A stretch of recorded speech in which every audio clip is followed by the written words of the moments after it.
តោះនេះយើងជួបគ្រូសាជាថ្មីចំពោះអនុគមដែលគ្រូយកចេញពីសភៅរបស់គ្រូទេហើយចំណុចដែលគ្រូចង់លើកឡើងគឺនេះគេឲ្យយើងរកកូអនីចំណុចរកកូអនីចំណុច A ថាតើកូអនីចំណុច A របស់យើងមានកូអនីស្មើប្រមាណហើយអនុគមដែលគ្រូឲ្យគឺ n x ស្មើ x លើ2ដក1ដក1លើ x ដក1ហើយ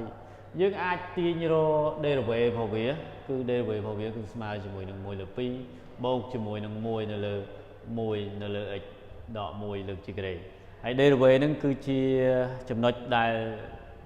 នៅពីលើទេគ្រូគ្រាន់តែយកផ្នែកមួយនៃ derivative ហ្នឹងយកមកសិក្សាហើយសំណួរនេះគឺសំណួរគោបាទសំណួរគោនៃលំហាត់មួយហ្នឹងគេនិយាយថាបន្ទាត់ L របស់យើងប៉ះជាមួយនឹងក្រាហ្វ C ត្រង់ចំណុច A នេះបន្ទាត់ L ហ្នឹងវាប៉ះជាមួយនឹងក្រាហ្វ C ត្រង់ចំណុច A ហើយចំណុច A របស់យើង absc របស់យើងអត់យកលេខ0ទេបានន័យថា x របស់យើងអា x0 ដែលយើងរកឃើញនេះគឺมันអាចយកលេខ0ដាច់ខាតមួយទៀតដែរគឺគេថាបន្ទាត់ L ហើយបន្ទាត់ L ដែរហ្នឹងគឺស្របជាមួយនឹងបន្ទាត់ D ដែលមានសមីការ y ស្មើ3លើ 2x នេះបន្ទាត់ L ដែរហ្នឹងទៅស្របជាមួយបន្ទាត់ D ដែលមានសមីការ y ស្មើ3លើ 2x អញ្ចឹងយើងត្រូវនឹកឃើញដល់បន្ទាត់2ស្របគ្នាតើបន្ទាត់2ស្របគ្នាកាលណាយ៉ាងម៉េចអញ្ចឹងគ្រូគាត់រំលឹកថ្នាក់ទី9បន្តិចគឺនៅពេលដែលបន្ទាត់2ស្របគ្នាគេនឹងទាញបានមេគុណប្រាប់ទិសរបស់វាគឺស្មើគ្នាដែរ a ហើយនឹង m ឧទាហរណ៍ថា a ហើយនឹង m គឺស្មើគ្នាដែរបាទ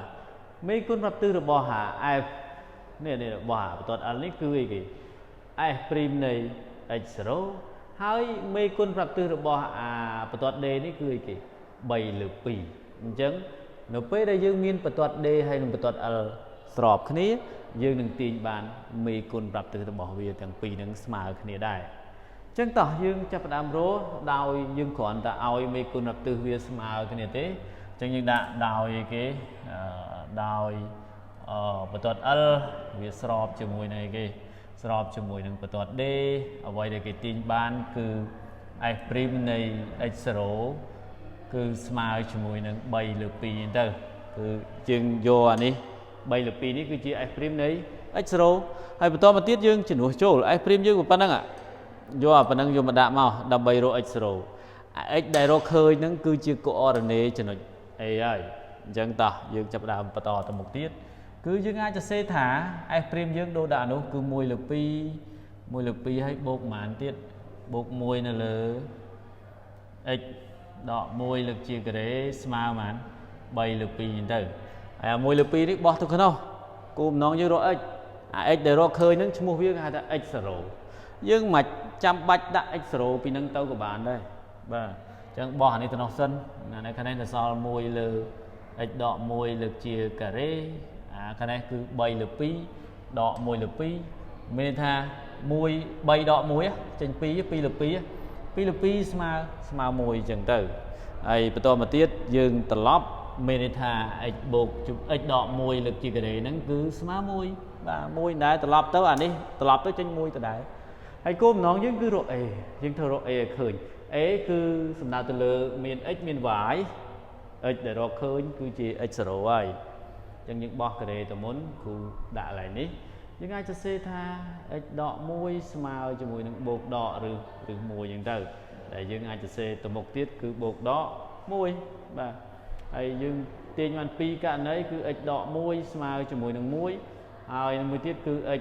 ដក1ស្មើជាមួយនឹងដក1តែយើងបោះដក1ម្នេះមកគឺគេទាញបាន x ស្មើជាមួយនឹង1ហើយបូក1យើងអាចសរសេរថា x ស្មើជាមួយនឹង2អញ្ចឹងទៅ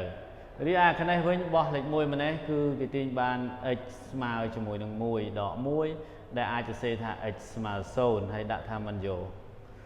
កដោយសារតែ x យើងគេប្រាប់មកថាខុសពី0ដល់ពេលយើងរកទៅឃើញ x ស្មើ0អញ្ចឹងអាហ្នឹងយើងអត់យកទេx ដែលរកឃើញគឺស្មើ2x ស្មើ2ហ្នឹងគេហៅថាជា x0 ហើយបន្តទៅទៀតគឺយើងត្រូវរក y0 ដើម្បីរក y0 យើងដាក់មក y0 យើងគឺគ្រាន់តែរក s នៃ2ទៅបានហើយបានន័យថាយកលេខ2ទៅជំនួសចូលអាដើមនោះអញ្ចឹងគេទាញបាន2លើ2ដកជាមួយនឹង1ដក1 đọ cho mùi nâng mùi nó lơ kì mùi nó lơ pi đọ mùi chùm lại phải anh đi trên mùi đọ anh đi mùi anh đi cứ nơi tờ mùi chân mùi đọ mùi sao nè sao đọ mùi nè chùm lại trên đọ mùi nó bây giờ dương khơi vai sổ dương ai lại thật đôi ní cho nó e dương min coordinate pi hay vai sổ dương đọ mùi đã pi đọ mùi ní cứ chỉ coordinate cho nó e đây cái áo dương rồi chân chùm nắm nó bây đây cái áo dương khơi tha cái áo bật tuột pi sọp cái ní dương thầu vô mấy cùn lập từ bảo việt smart cái ní bạn ấy thay vô ai prim này x số cứ chỉ mấy cùn lập từ bảo bật tuột pa đã ở smart cho môi nâng mấy cùn lập từ bảo tuột đề tới dương nâng ai cho x số khơi nhảy để x số nâng cứ chỉ axis bảo cho nó ế hay tiên từ y số thì tới hay y số nâng cứ chỉ ordinate cho nó ế ok